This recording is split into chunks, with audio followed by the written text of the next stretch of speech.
Hi again, everybody, and welcome back to Chapter 2 of our Client Attraction 2020 special report with Meetup CEO David Siegel. Now, before we move on, I just want to point out that I am a proud member of Grow with Google partnerships, okay?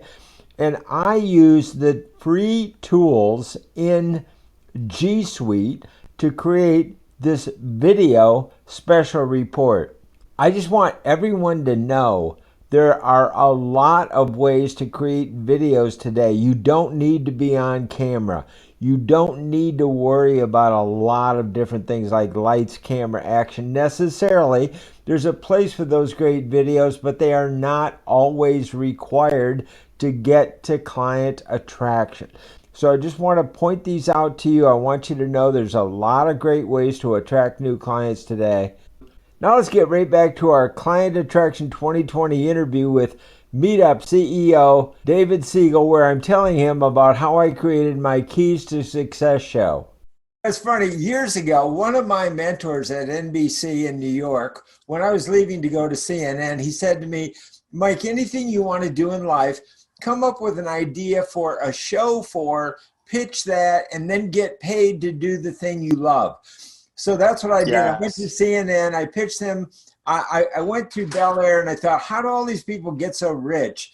So I pitched CNN on doing a show called Keys to Success. And that allowed me to hmm interview Oprah Winfrey, Donald Trump, Tony Robbins, Steve Oh my Wozniak, God. Wow. hundreds, Wow. hundreds of these people about how, Oh, and I'm I jealous. actually, Dick Clark said to me, Mike, it sounds like you're selling success. That's how early I was on the cutting edge of understanding that you can learn how to become successful. And now with Meetup, Beautiful.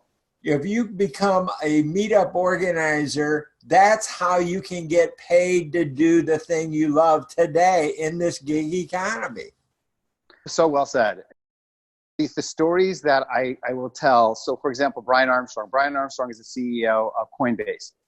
When he was first figuring out his product and he couldn't decide what to do, the first thing he did is he went to a ton of blockchain and Bitcoin meetups to figure out kind of to learn more about kind of this world. And then as he built his product, he went to a bunch um, of meetup events with other entrepreneurs so he could pitch his product and get their feedback. And he used Meetup as like a vehicle, and then he started building his brand off of Meetup.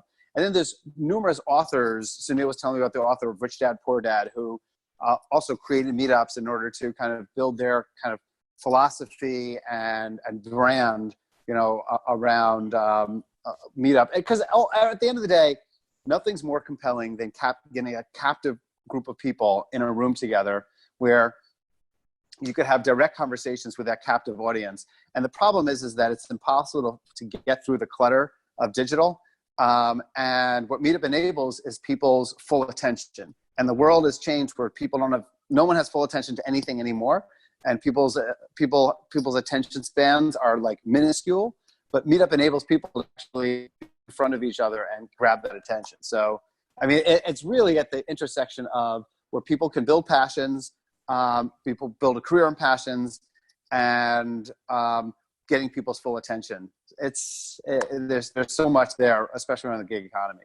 Let me respond to what you just said, because I totally believe that people misunderstand networking so much. I'm such a proponent of networking. Mm-hmm.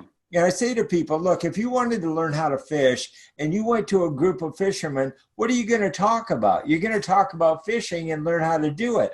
Well, when you go to networking events, understand the one thing everybody at that networking event has in common is an interest in networking. So talk to them about networking. You can Yes. talk to them about, hey, I met you at a networking group. I'm going to a new one. You want to come with me? That's how you start to build a relationship and build friendships and commerce. So you start with, what do you have in common? So that's one thing that's important to me. And we found that the networking events we put on with Meetup are the most successful ones. They're the biggest draws. So one question I have Woo. about you, for you, is Yeah. how can we help cross-pollinate groups through cross group networking, so that you're not just talking to choir all the time, but you're constantly bringing in new people and growing your group by introducing other like-minded groups and building friendships and commerce of people that have those things in common.